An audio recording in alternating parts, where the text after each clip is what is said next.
Greetings and welcome back to Room 303 in our chats with Emily as we are calling our readings through the poetry of Emily Dickinson.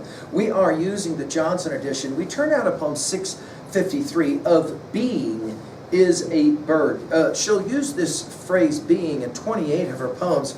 Notice here it's used as a noun, and of course we're back to Emily's ontological investigations. That is to say, ontology, the study of being. The question of who are you? The Delphi Oracle, of course, suggesting know thyself. And Emily seems to be suggesting, okay, so what is the thyself? And in what regards does the symbolism of a bird help, and the comparison with down or a feather as well? Now, our assumptions are that you've been following our stuff at LearnStrong.net. Down that left-hand side, Chats with Emily is our playlist. I'm hopeful that you've worked through our set of introductory comments as well as the previous 652 poems. We just finished with 652, A Prison Gets to Be a Friend. Now, we're back to another comparison poem. This will not surprise us if you've been doing all of this study up through poem 652. A bird versus the feather of the bird. And Emily's question ultimately is an ontological one, although she gets there brilliantly by asking about a bird and a feather, and the difference between the two is, of course, the music, the song. Of being is a bird, the likest to the down, an easy breeze to put aloft the general heavens upon. It soars and shifts and whirls and measures with the clouds in easy, even dazzling pace. No different, the birds, except a wake of music accompany their feet, as did the down emit a tune for ecstasy of it. Now, this is, again, brilliant description of what's the difference between a bird and a bird's feather.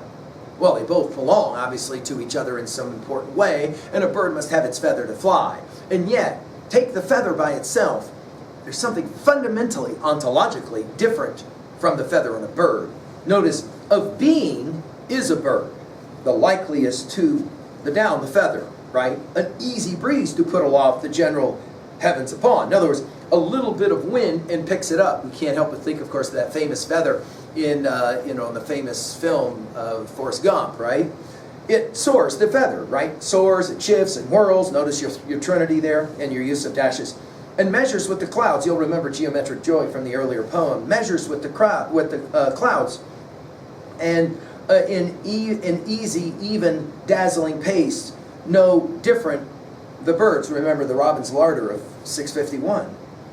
In other words, you could make the argument that there's really not much of a difference between the bird and a feather of the bird. And yet, now our word except, and this is, of course, Emily at her philosophic best, there is a fundamental difference, isn't there, between a bird and a feather? Because a feather, it can't sing. It is the wake of music that accompany their feet, right? In other words, the bird can do what the feather cannot. The bird can sing, as did the down emit a tune for ecstasy of it. In other words, it is the feathers of the bird that allow the bird to exist, to live. Of course, that feather, without the tune of that bird, no go, right? No go. I think the point she's making at 2A is there is more to being than any one of us can fully appreciate or understand. Emily, again, dancing with the majesty, the ecstasy of nature itself. At 2B, well, I love the idea of the bird as a symbol of freedom. And you can't separate the bird from its feathers, and yet somehow, ontologically, you must. At 3A, well, we've studied, of course, so many different titles that will deal with birds. Boccaccio's Federico's Falcon, Coleridge's Rime of the Ancient Mariner. Of course, in 303, we call both of those titles Jack the Bird. We've given lectures at LearnStrong.net. I can't help but think of Shelley's To a Skylark or Keats's Nightingale as well. That comes to mind. Again, we've given full lectures at LearnStrong.net if you want to run that to ground. Finally, in 3B, how do you explain being and ontology? How do you talk about the differences between the body, the mind, and possibly the soul of the spirit? That tripartite view that we've spoken of before. Thank you.